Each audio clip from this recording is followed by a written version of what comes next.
رمضان آیا چار سو. نحمدہ ونصلی علی رسولہ الکریم. آپ مل کے جائیے گا سر زبیر مٹھانی، وہی ہے نا؟ آج نماز سے پہلے ایک ویڈیو دیکھی، اس کے بعد سے دماغ کام نہیں کر رہا. غلطیاں بھی آج مجھ سے اسی وجہ سے ہوئی ہیں. ایک مسجد کے امام صاحب کی ویڈیو آئی ہے مدرس کی، ظالموں نے ان کو شہید کیا تو ان کا چھوٹا بیٹا ان کے کیسے سینے پہ سر رکھ کے رو رہا ہے اپنے باپ کے. ان قتل کرنے والوں کو ذرا بھی خیال نہیں ہوتا کہ کسی انسان کے قتل سے اس کا گھر کیسا اجڑتا ہے. اپنے بچوں کو سامنے رکھ کے سوچا کریں، وہ کیسا بچہ جو ہے اپنے باپ کے سینے پہ جنازے پہ چیخ چیخ کے رو رہا ہے. گھروں سے جب جنازے اٹھتے ہیں گھروں میں کوہرام مچتا ہے. 2-4 دن پہلے مفتی منیر شاکر صاحب کو شہید کیا گیا. مجھے ان کے عقائد کے بارے میں زیادہ معلومات نہیں ہے، لیکن میں بس اتنی بات ان کے بارے میں جانتا ہوں کہ جب میں مسائل میں گھرا ہوا تھا، مشکلات میں تھا، اس شخص نے مجھے بہت زیادہ فیور کیا اور بڑی بہادری سے میرے حق میں بیان ریکارڈ کروایا. تو ان کا مجھ پر یہ احسان ہے. ان کی بھی شہادت کی اطلاع آئی، اور اب مساجد میں ائمہ، علماء، مدرسین، خطباء، ان کو شہید کیا جا رہا ہے. دوسرا، جب ملک میں ایسے حالات ہوتے ہیں تو کبھی بھی پروپیگنڈے کا شکار نہ ہوا کرو. یہ سب کچھ دہشت گردی ہمارے پڑوسی ملک سے ہو رہی ہے، اور انہوں نے کچھ لوگوں کو خریدا ہوا ہے سوشل میڈیا پہ کہ ہم ان کو ماریں گے اور تم اس موت سے، اس قتل سے ہماری طرف سے غافل کر دو. ان کو خود ان کو آپس میں لڑواؤ. قتل ہوتا ہے، میں کہتا ہوں اس نے مارا، وہ کہتا ہے اس نے مارا، وہ کہتا ہے اس نے مارا، اور پھر جھوٹ پلود اس میں جھوٹی جھوٹی ویڈیوز اور تصویریں وہ بھی چلائی جاتی ہیں. جو ہمارا اصل دشمن جو پڑوس سے یہ کام کر رہا ہے وہ بڑا خوش ہوتا ہے کہ ان کو مار بھی رہا ہوں، اور یہ ایک دوسرے پہ الزام ڈال کے اپنے ہی ملک کو اپنے ہاتھوں سے توڑ رہے ہیں. تو ہوش کے ناخن لو. اس وقت آپس کے اختلافات اپنی جگہ، خواہ وہ سیاسی اختلاف ہوں یا مذہبی اختلاف ہوں، اصل دہشت گرد کو پہچانو اور اس کے خلاف متحد ہو جاؤ، ورنہ وہ حشر ہونے والا ہے جو لیبیا اور شام میں ہوا ہے. اب تک شام کے حالات سیٹ نہیں ہو پائے ہیں، اس سے بھی زیادہ بدترین حالت ہوگی. جو اٹھتا ہے منہ میں آتا ہے سوشل میڈیا پہ ایک ویڈیو بنا کے ڈال دیتا ہے. بند کراؤ بھائی ان سب کے منہ. جب تک آپ کے پاس یقینی تحقیق نہ ہو کوئی تبصرہ مت کرو. ہمارا ایک ہی دشمن ہے جو پڑوس میں ہے، اور اس کو سپورٹ کرنے والے بہت سارے دشمن بڑے بڑے کنٹریز ہیں جو اسلام دشمن ممالک ہیں، وہ فل سپورٹ کر رہے ہیں. تو کچھ ہوش کے ناخن لو بھائی. سیاسی اختلافات اپنی جگہ، لیکن اپنے ہی ملک کو اپنے ہاتھ سے کریدنے کی اور توڑنے کی کوشش، اور اپنے ہی لوگوں پہ الزام، وہ اس نے مارا ہے، وہ اس نے مارا ہے. جس نے مارا ہے وہ تماشا دیکھ رہا ہے. اور کچھ قتل تو اس میں ایسے ہیں جس میں انہوں نے مانا ہے کہ ہم نے مارے ہیں، وہ مان رہے ہیں کہ ہم نے مارا ہے. یہ پھر بھی ہمارے یہاں ٹک ٹاک پہ، فیس بک پہ ویڈیوز آ رہی ہیں کہ فلاں نے مارا ہے. جو قاتل ہے وہ کہہ رہے ہیں میں نے مارا ہے. تو یہ سوشل میڈیا نے تباہی مچائی ہوئی ہے اس وقت. اس میں جھوٹ اور سچ سب مکس چل رہا ہے. تو کیسے وہ اپنے والد کے سر پہ، کے سینے پہ سر رکھ کے بچہ رو رہا ہے. اپنے گھروں میں جا کے دیکھا کرو اپنے بچوں کو. چند مہینے پہلے توہین رسالت کے نام پہ ایک شخص کو گولی مار دی. اس کی بیٹی کس طرح بلک بلک پہ رو رہی تھی. اس کی ویڈیو بیچاری کی زیادہ چلی بھی نہیں کہ میرا باپ نمازی تھا، میرا باپ نبی کا گستاخ نہیں تھا. یار اپنی بیٹیوں کو جا کے دیکھا کرو، اپنی معصوم بچوں کو، بیٹیوں کو دیکھا کرو کہ تمہاری لاش جب گھر میں آئے، صبح آرام سے گئے تھے، چلتے پھرتے کھاتے پیتے، جب لاش آئے گی تو کیا قیامت گزرے گی ان کے اوپر. جس کا دل چاہتا ہے کسی کو گستاخ قرار دے کے گولی مار دے، جس کا دل چاہتا ہے سیاسی الزام لگا کے گولی مار دے، جس کا دل چاہتا ہے پروپیگنڈے کا حصہ بن کے، شکوک اور شبہات، کوئی تحقیق نہیں ہوتی کسی کے پاس. تو یہ انارکی ملک میں جو پھیلی ہوئی ہے بھائی، یہ اس کے تانے بانے باہر کی طاقتوں سے جا کے ملتے ہیں. اپنے اختلافات رکھو، کسی غلط کو صحیح یا صحیح کو غلط مت کہو، ظالم کو عادل، عادل کو ظالم مت کہو، لیکن ان اختلافات میں اتنا آگے مت جاؤ کہ ہمارے جو دشمن ممالک ہیں وہ اس اختلافات سے ناجائز فائدہ اٹھانا شروع کرتے ہیں. اور صحافیوں میں ہر ایک ٹھیک نہیں ہے، یہ نہیں کہ جو زیادہ بول رہا ہے وہ ٹھیک ہے. جو بھی صحافی بولا کرے نا فلاں نے فلاں کو مارا اس وجہ سے، تو تجھے کیوں نہیں مارا پھر اب تک؟ تو کیوں دندناتا گھوم رہا ہے؟ فلاں نے فلاں کو مارا ہے تو فلاں میں اگر یہ ایپ تھا تجھ میں تو یہ اس سے زیادہ ہے، تجھے کیوں نہیں مارا اب تک؟ جو منہ میں جس کے آ رہا ہے اور جو باہر بیٹھ کے بیانات دے رہے ہیں ان پہ تو بالکل اعتماد نہیں کرو. جب آپ باہر ملک میں ہوتے ہیں تو باہر کی ایجنسیوں کے لیے آپ کو خریدنا بہت آسان ہوتا ہے، پھر تو آپ آزاد بیان دے ہی نہیں سکتے، بہت مشکل. میں نہیں کہہ رہا کہ سارے برے ہیں، لیکن اس میں بہت خطرہ ہوتا ہے کہ اب تو آپ کو باہر بھگانے والا بھی کوئی اور ہے، نکالنے والا بھی، اور استعمال کرنے والا بھی کوئی اور ہے. تو وہ جو میں نے ویڈیو دیکھی میں تو خون کے آنسو رو رہا ہوں. کچھ باہر ملک میں بھی بیٹھ کے صحیح بات بھی کرتے ہیں، میں یہ نہیں کہہ رہا، لیکن کوئی اعتماد نہیں ہے بھائی. ہم یہاں پسیں گے قتل و غارت میں اور یہ باہر بیٹھ کے تماشے دیکھیں گے. تو اس وقت ہم جس دہشت گردی کا شکار ہیں، کچھ دہشت گردیاں تو ہماری اپنوں کی ہیں، اپنی ہیں، لیکن وہ اس لیول کی نہیں ہے. اصل جو ابھی دہشت گردی ہو رہی ہے کہاں سے ہو رہی ہے؟ ہمارے پڑوسی ملک سے ہو رہی ہے. وہ تماشا وہ دیکھ رہے ہیں، وہ لڑوا رہے ہیں آپس میں، ہم وہ اس نے کیا، وہ اس نے کیا. وہ خود مر رہا ہے، وہ ہمیں کہاں سے مارے گا؟ ایک آدمی خود مر رہا ہو اور اس پہ الزام لگاؤ تو وہ اس کو مار رہا ہے. اس سے پوچھو تو وہ کہہ رہا ہے وہ تو مجھے بھی مار رہا ہے، خالی تمہیں تھوڑی مار رہا ہے. سب مر رہے ہیں اس میں، سب شہید ہو رہے ہیں، سب سیاسی جماعتوں کے لوگ شہید ہو رہے ہیں، ہر مکتبہ فکر کے علماء شہید ہو رہے ہیں، ہر طبقہ اس میں شہید ہو رہا ہے اس جنگ میں. تو یہ بین الاقوامی طاقتوں کا کام ہے جس کا مقصد ہمارے ملک میں انارکی پھیلانا. اور جو نمبر لگائے ہوئے تھے ان لوگوں نے، تو وہ قومیں تو نہیں سودنی لیبیا کے لوگ بے وقوف، خلافت عثمانیہ ایسے ٹوٹی ہے، تو اب ہم بھی اسی دہانے پہ کھڑے ہیں. تو ٹوٹ جانے سے کیا ہوگا؟ آپ کو حقوق مل جائیں گے. یہ دماغ سے نکال دو، یہ سارے وسائل جو ہے نا ان پر پورا قبضہ ہو جائے گا بیرونی طاقتوں کا، حقوق نہیں ملیں گے. اور جو قتل و غارت ہوگا نا، قتل و غارت کا میدان، اتنے دھڑے پھر آپس میں لڑیں گے نا، آپس میں بندر بانٹ کرنے کے لیے کہ تمہاری سوچ ہے، اتنے دھڑے آپس میں لڑیں گے بندر بانٹ کے لیے. اس میں جو قتل و غارت اور جو کچھ ہوگا وہ میں اور آپ سوچ بھی نہیں سکتے. تم غزہ کو بھول جاؤ گے. تو اس لیے سوشل میڈیا کی خبروں کو بغیر تحقیق کے آگے مت پھیلاؤ. سمجھ لو کہ کون ہمارا دشمن ہے اور کون ہمارا دوست ہے. جو جوڑ کی بات کر رہا ہے وہ دوست ہے، جو دشمن پہ الزام ڈال رہا ہے وہ دوست ہے، اور جو آپس میں ایک دوسرے پہ الزام ڈال رہا ہے وہ کبھی بھی ہمارا دوست نہیں ہو سکتا، وہ ہمیں لڑوانے کی کوشش میں ہے. آج ہم نے 15واں پارہ پڑھا ہے، وہ مجھے اتنی جو ویڈیو بچے کی دیکھی نا، باپ کے سینے پہ سر رکھ کے کیسے بلک بلک کے رو رہا ہے باپ کے جنازے پہ. صبح بیچارہ وہ باپ وہ نماز پڑھنے کے لیے گیا اور لاش آئی ہے اس کی. بچوں پہ کیا گزرتی ہے. اس کے بعد سے اتنی طبیعت میری خراب، نہ مجھ سے سنایا جا رہا تھا، پھر نماز میں بھی بار بار دھیان ادھر جا رہا ہے. تو وہ غلطیاں بھی بار بار اسی وجہ سے ہو رہی. مفتی منیر شاکر کا بھی کبھی یعنی ان کا کلپ آتا، کیسے مجھے وہ فیور کر رہے تھے اور کیسے چند منٹوں میں گھنٹوں میں انسان کی جان چلی جاتی ہے.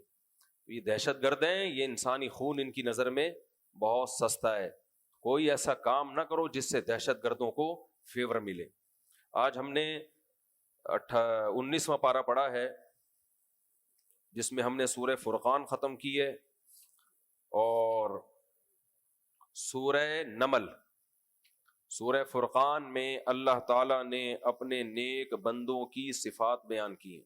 فتنوں کے دنوں میں نا یاد رکھو، جو کنارہ کشی اختیار کر کے بیٹھ جائے نا وہ بچ جاتا ہے، اور جو کسی فریق کا حصہ بن جائے اس کو نہیں، اور اس کے پاس تحقیق بھی نہ ہو کہ میں جس کو فیور کر رہا ہوں وہ حق پر بھی ہے کہ نہیں ہے، وہ مسائل کا شکار ہوتا ہے. جب تک یقینی 100% آپ کے پاس خبر نہ ہو کوئی تبصرہ مت کرو اور کوئی ایسی ویڈیو آگے مت پھیلاؤ.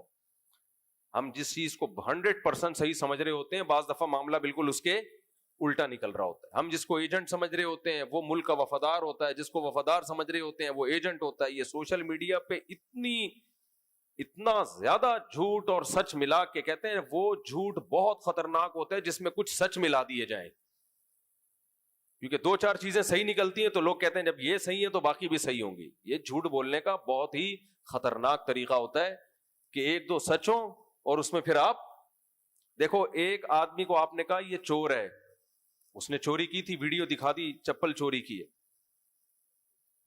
پھر آپ نے الزام لگایا اس نے بینک بھی لوٹا تھا، اس نے یہ بھی کیا تھا، اس نے یہ بھی کیا تھا.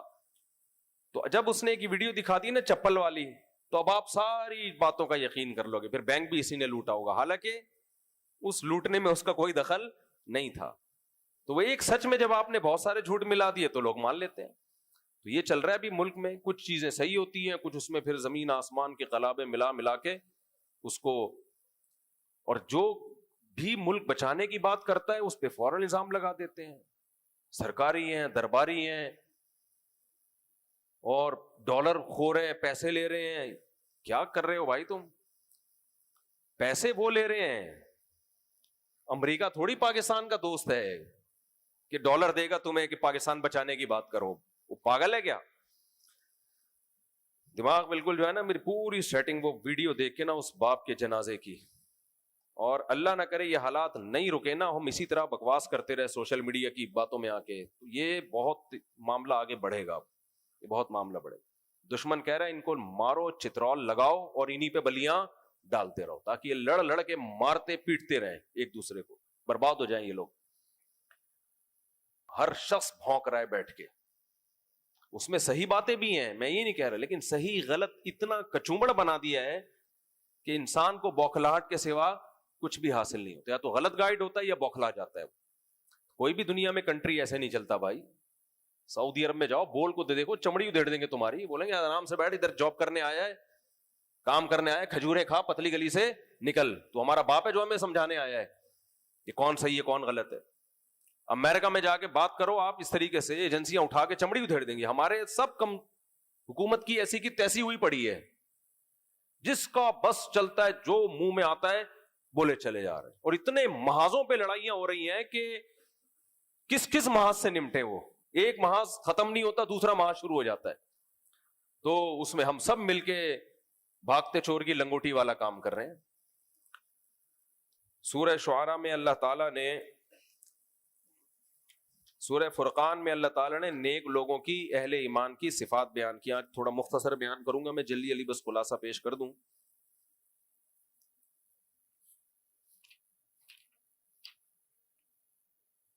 وعباد الرحمن الذين يمشون على الارض هونا واذا خاطبهم الجاهلون قالوا سلاما.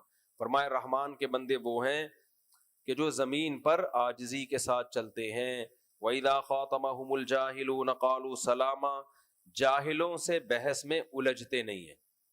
آپ کو اندازہ ہو جاتا ہے کہ کون دلیل سے بات کرنا چاہتا ہے اور کون بلا وجہ بحث کر کے میں نہ مانوں والی بات کر رہا ہے. تو اللہ فرماتے ہیں اپنے ٹائم کو ایسے جاہلوں پہ ضائع مت کیا کرو. والذین یبیتون لربہم سجدا وقیاما، ایمان والے بندے رات کو اپنے رب کے لیے سجدے اور قیام میں کھڑے ہوتے ہیں. والذین یقولون ربنا اصرف عنا عذاب جہنم، فرمائے یہ وہ لوگ ہیں جو کہتے ہیں اے اللہ ہم سے جہنم کے عذاب کو دور کر دے. ان عذابها کان غراما، بے شک اس کا عذاب چمٹنے والا ہے. آج ہمارے ہاں دعاؤں میں آخرت مانگنے کا رواج ہی ختم ہو گیا ہے. کوئی اگر تہجد میں دیکھو نا کسی کو اٹھتے ہوئے تو اس کا مطلب کوئی مسئلہ اٹکا ہوا ہے اس کا. وظیفے بھی اسی مسئلوں کے لیے پڑھ رہے ہوتے ہیں. اللہ نے قرآن میں بتایا کہ مسلمان کے لیے سب سے بڑا مسئلہ کیا ہے؟ اللہ جہنم کی آگ سے اس کو بچا لے اور جنت کا اس کو وارث بنا دے. تو سب سے زیادہ دعاؤں میں کس کو مانگنا چاہیے؟ جنت کو مانگنا چاہیے. انہا ساعت مستقرا ومقاما والذین اذا انفقوا لم یسرفوا ولم یقتروا، فرمایا خرچ کرنے میں میانہ روی سے کام لیتے ہیں. اور آگے فرمایا لا یدعون مع اللہ الہا آخر، اللہ کے سوا کسی کو نہیں پکارتے. ولا یقتلون النفس التي حرم اللہ الا بالحق، اور کسی نفس کو ناحق قتل نہیں کرتے. انسانی جان کا قتل کرنا اکبر الکبائر میں آتا ہے، اکبر الکبائر میں. فرمایا ومن يفعل ذلك ولا يزنون، اور زنا نہیں کرتے.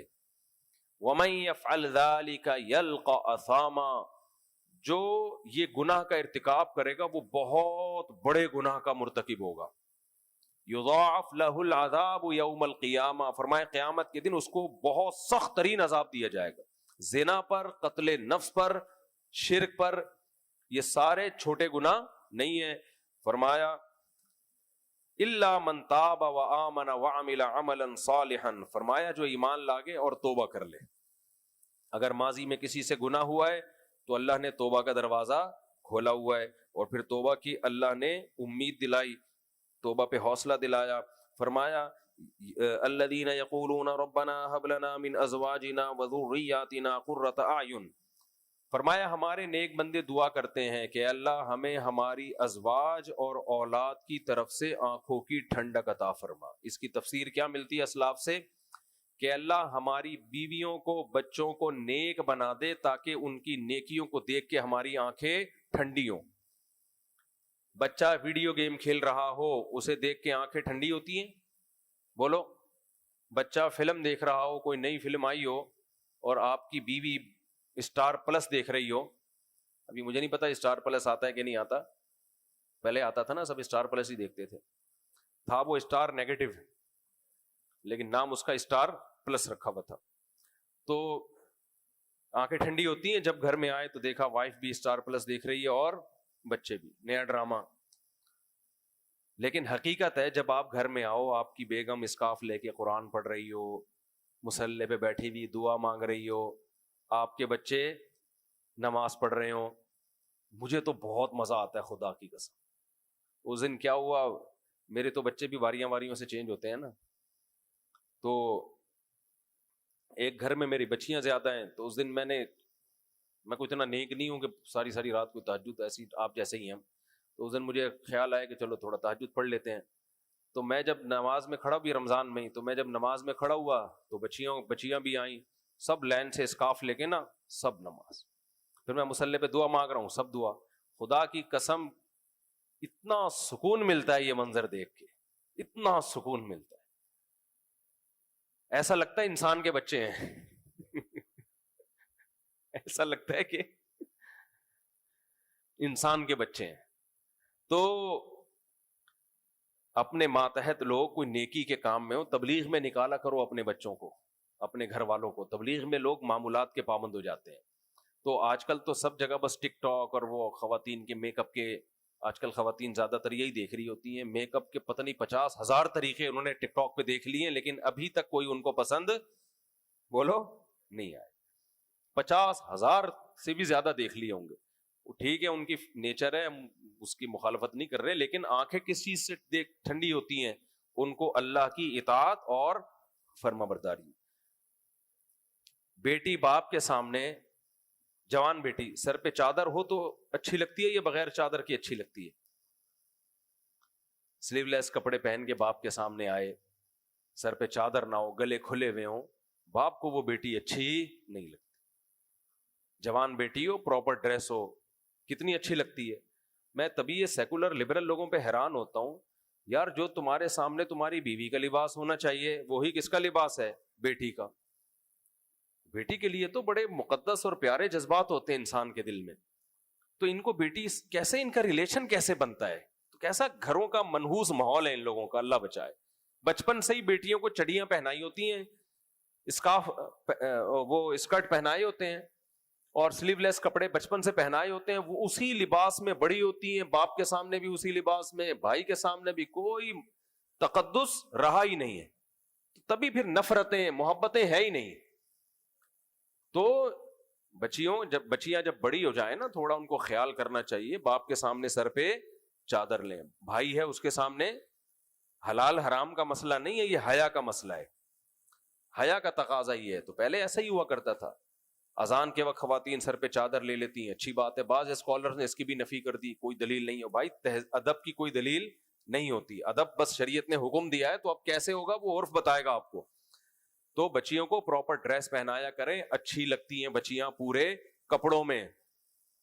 تو اللہ نے فرمایا کہ ایمان والے دعا مانگتے ہیں، ربنا ہب لنا من ازواجنا، اللہ ہماری بیویوں اور اولاد کی طرف سے ہمیں آنکھوں کی ٹھنڈک عطا فرما.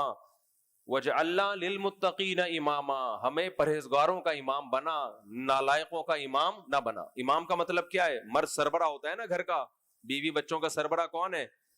مرد ہے. تو ہمارے ماتحتوں کو پرہیزگار بنا تاکہ ہم نیک لوگوں کے سربراہ بنے. بے وقوفوں کا جو سربراہ بن گیا نا، اس کی ایسی کی تیسی ہو جاتی ہے، اس سربراہ کو بیچ کے کھا جاتے ہیں وہ. دیکھ لو یو کے میں بڈھوں کا، بیچاروں کا، اکثریت کا جو میرا بیان سن رہے ہیں ان کے علاوہ کی بات کر رہا ہوں، ایسے بوڑھے بہت آئے ہمارے پاس. ہوتا کیا ہے، اپنے بچوں کو پاکستان سے لے کے جاتے ہیں یو کے. اب میں انہی کے، اب کیا کروں یار، وہ مجھے بتانا پڑتا ہے نا، ورنہ وہ بات دل میں بیٹھتی نہیں. ایکچولی پاکستان جو ہے نا یہ یوں ہے، پاکستان میں وہ گٹر کے ڈھکن کھلے ہوئے اور فلانا ڈمکانا. آپ جاؤ، آپ کو کس نے منع کیا ہے؟ لیکن پوری فیملی لے گئے اور وہیں سیٹل ہو گئے. جب وہ وہاں، اور پھر وہاں یہ بھی نہیں کہ اسلامی اسکولوں میں پڑھاؤ بچوں کو یا کچھ تبلیغ والوں سے جوڑ دو، نہ وہ تو گئے اس چکر میں یہاں سے ہیں کہ وہاں گھٹن کا ماحول نہیں ہے. اگر اسلامی اسکول میں پڑھائیں گے تو وہیں بھی گھٹن کا ماحول ہو گیا. پھر وہیں کے لبرل اسکولوں میں پڑھاتے ہیں، بچہ ماڈرن ہو کے چاند پہ جائے گا، ناسا میں جوائن کرے گا اور اگلے خلائی سیارے میں انشاءاللہ ہمارا بچہ ہوگا، ترقی کرے گا نا. وہ بچہ اسکول میں جاتا ہے، ماشاءاللہ اس کو ہومو سیکسولیٹی پڑھائی جاتی ہے، اس کو کہا جاتا ہے کہ تم ہو تو ستار، لیکن اگر ستارہ ہو تو بھی تمہیں کوئی اعتراض بولو بیٹا، تمہارا نام وحیدہ ہے، وحید ہے، لیکن اگر وحیدہ بولنا چاہو تو بھی کوئی اعتراض نہیں. یہ ہو رہا ہے. تو پھر اس کو بیٹا، ابا کبھی ڈانٹ کے بات کریں تو ہمیں بتانا. کسے بتانا؟ ابا صرف ایک خانسامہ ہے، اس کا کام تمہیں کھلانا اور پلانا. اما اگر تھپڑ لگائے نا تو پولیس کا نمبر ہے، یہ بتانا. تمہاری اما نے تمہیں ایک تھپڑ لگایا، ہم تمہاری طرف سے تمہاری اما کو 4 تھپڑ لگائیں گے. یہ وہ واقعات نہیں ہے جو اخباروں کے، یہ جو فون پہ جن بھگتے ہیں وہ بتا رہے ہوتے ہیں ہمیں، سمجھ رہے ہو. ایک صاحب نے بتایا میری بچی کا موبائل 24 گھنٹے موبائل سے لگی ہوئی ہے، 16 سال اس کی عمر، ہر وقت دیکھ دیکھ کے بیزار ہو گئے، یار جان چھوڑ اس کی. بھائی باپ نے جب بہت سمجھایا ایک ہلکا سا تھپڑ لگا دیا. ماشاءاللہ اسکول میں کہیں اس سے پوچھا ہوگا، تھپڑ تو نہیں مارا کسی نے، اس نے بتا دیا. پولیس آئی، ابا اندر. چلو ابا چھوٹ کے آئے 2-4 دنوں میں. پھر بیٹی کو پولیس والوں نے ورغلایا اور بیٹی کو باپ کی کسٹڈی سے، ماں کی کسٹڈی سے بھی، باپ کی کسٹڈی سے بھی ہٹا دیا. بچے تو ناسمجھ ہوتے ہیں. 1 ہفتے کے لیے بچی ماں باپ سے گئی، اس کی ماں رو رو کے مجھے فون کر رہی ہے، مفتی صاحب ہماری بچی گئی ہمارے ہاتھ سے. انجوائے کرو. کیا کرو؟ انجوائے. ان کو تو میں نے یہ نہیں کہا، اس بیچاری پہ تو بڑا ترس آ رہا تھا مجھے، اس کو تو میں نے دعائیں دی، لیکن دل یہی کر رہا تھا کہ رہو، یہ تو گٹر کے ڈھکن والا ملک ہے نا، تو جاؤ رہو. تو اب وہ بہرحال آ گئی وہ بچی. پولیس والوں نے بہت سمجھایا، ذرا سا بھی کچھ اونچ نیچ ہونا ہمیں بتانا. اب وہ ماں باپ اس طرح سے رہ رہے ہیں کہ بچی ماں ہے اور یہ کیا ہے، یہ اس کی فلا. یہ چل رہا ہے مارکیٹ میں. تو کہاں سے کہاں بات چلی گئی. ہاں تو اب کیا ہوتا ہے، وہاں جو بیچارہ بوڑھا ہوتا ہے نا، اس کا بڑھاپا بڑا خطرناک. یو کے میں ایک چوک ہے. بھائی اگر میرا بیان کوئی صاحب یو کے میں بیٹھ کے سن رہے ہیں، میں آپ کی بات کر ہی نہیں رہا، آپ کو کیوں ٹینشن ہو رہی ہے؟ ہو سکتا ہے وہ کہ میں تو گھر میں بڑا لائف کو انجوائے کر رہا ہوں، میں آپ کی بات کر نہیں رہا، ٹھیک ہے نا. اچھا یو کے میں بہت سارے چوک ہوں گے، تو بھائی میں وہ والے چوک کی، میں کیمرے کی طرف دیکھ کے میں وہ والے چوک کی بات نہیں کر رہا جو آپ سمجھ رہے ہیں. ادھر سارے بوڑھے ستائے ہوئے نا، جو کراچی، پنجاب، اٹک، اور ان جگہ اٹک کے تو پھر بھی رپورٹ ذرا کم ہے، اور وہ سارے بوڑھے وہاں اپنے دکھڑے لے کے بیٹھتے ہیں کہ ہم اپنے بچوں کو یہاں لے کر آئے، اپنی وائف کو یہاں لے کر آئے، ہم نے ان پہ کتنا خرچ کیا، پڑھایا لکھایا، ایک غریب ملک سے امیر ملک لا کے ان کو اسٹیبل کیا، آج ہماری گھر میں 2 ٹکے کی عزت نہیں. تو اس ٹائپ کے جتنے بوڑھے بزرگ ہیں، سب ایک جگہ آ کے اپنا غم کیا کرتے ہیں، شیر. بات سمجھ میں آ رہی ہے کہ نہیں آ رہی؟ یہ بہت ہو رہا ہے. جتنا مالدار علاقہ ہوگا نا، پاکستان میں بھی اب یہ ہو گیا ہے، ڈیفنس میں اس کا ریشو زیادہ ہے اور غریب علاقوں میں اس کا ریشو کم ہے. سمجھتے ہو؟ کیونکہ دولت دکھا دی بچوں کو، تربیت دہلے کی نہیں ہے. تربیت ان کو کیا سکھائی؟ Thank you, how are you, nice. بیٹا جب گھر میں آیا کرو تو